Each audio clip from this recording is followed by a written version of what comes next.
శ్రీ సత్యసాయి జిల్లాలో పుట్టపర్తి సమీపంలో భారీ ఏరోస్పేస్ పరిశ్రమ వస్తోందని బీజేపీ జాతీయ కౌన్సిల్ సభ్యుడు విష్ణువర్ధన్ రెడ్డి తెలిపారు. 3 దశల్లో యుద్ధ విమానాల తయారీ కేంద్రం ఏర్పాటు చేస్తున్నట్లు ప్రకటించారు. 8,300 కోట్లతో ఫస్ట్ ఫేజ్ పనులు ప్రారంభిస్తున్నట్లు ప్రకటించారు. ఈ నెల 15న కేంద్ర మంత్రి రాజ్నాథ్ సింగ్, సీఎం చంద్రబాబు చేతుల మీదుగా శంకుస్థాపన జరుగుతుందని తెలిపారు.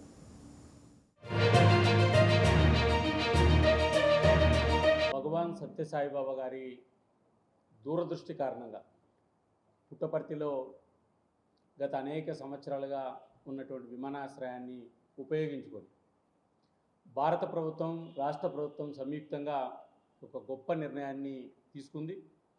ఇందులో భాగంగా పైలట్ జెట్ తయారీ కేంద్రాన్ని భూమి పూజ కార్యక్రమాన్ని ఈ నెల 15వ తేదీన పుట్టపర్తిలో జరుగుతుంది.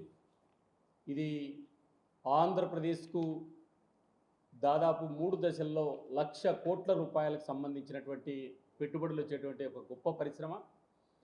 దీన్ని దేశంలోనే ఆంధ్రప్రదేశ్లో వెనుకబడిన రాయలసీమలో పుట్టపర్తిలో ఈ యొక్క కేంద్రానికి మంజూరు చేసినటువంటి భారత ప్రధానమంత్రి నరేంద్ర మోడీ గారికి, రక్షణ శాఖ మంత్రి రాజ్నాథ్ సింగ్ గారికి, ఆంధ్రప్రదేశ్ ముఖ్యమంత్రి నారా చంద్రబాబు నాయుడు గారికి రాయలసీమ ప్రజల తరపున మనస్ఫూర్తిగా ధన్యవాదాలు తెలియజేస్తున్నాం. ఈ ప్రాంత భవిష్యత్తు మారుతుందనే దానికి ఇది ఒక గొప్ప ఉదాహరణ.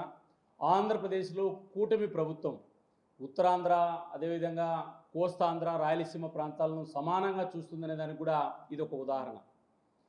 140 యుద్ధ విమానాలు ఇక్కడ వివిధ రకాలైనటువంటివి తయారవుతాయి. DRDO సంయుక్తంగా ఈ యొక్క రీసెర్చ్ కేంద్రం ఇక్కడ టెస్టింగ్ నియంత్రణను బెంగళూరుతో అనుసంధానం చేసుకొని ఈ యొక్క తయారీ కేంద్రాల్లో ప్రారంభమవుతాయి.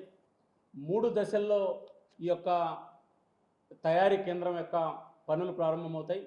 మొదటి దశలో 15,000 కోట్ల రూపాయలతో, ఎగ్జాక్ట్గా 15,803 కోట్ల రూపాయలతోటి 7 కంపెనీలతో సంయుక్తంగా జాయింట్ వెంచర్గా DRDO నేతృత్వంలో ఈ యొక్క సంస్థ ప్రారంభమవుతుంది. ప్రధానమైనటువంటి కంపెనీలు టాటా, L&T, భారత్ ఫోర్జన్, ఏరోనాటికల్ డెవలప్మెంట్ ఏజెన్సీ.